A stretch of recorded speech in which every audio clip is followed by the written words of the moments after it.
சங்கீதக்காரன் சொல்லுகிறான் 138ஆம் சங்கீதத்தில் 8ஆம் வசனம், கர்த்தர் எனக்காக யாவை செய்து முடிப்பார்.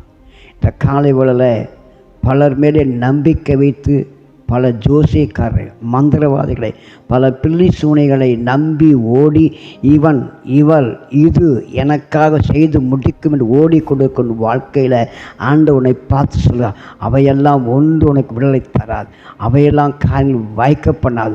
ஆண்டவர் இயேசு கிறிஸ்து ஒருவர் மாத்திரமே காரியங்களை கைகூடி வரப்பண்ணுகிற தேவன். சீட்டு மடியிலே போடப்படும், காரிய சித்தியோ கர்த்தரால் வரும். எனவே உன் காரியங்களை வாய்க்கப்படுகிற கர்த்தரை நம்பு, அவரை ஏற்றுக்கொள், அவர் ஆலயத்துக்கு தேடி வா, அவரை கூட ஒவ்வொரு வாரம் தவறாமல் கலந்து கொள், அவர் தெய்வ சமூகத்தில் வா, உட்கார்ந்து ஜெபம் பண்ணு.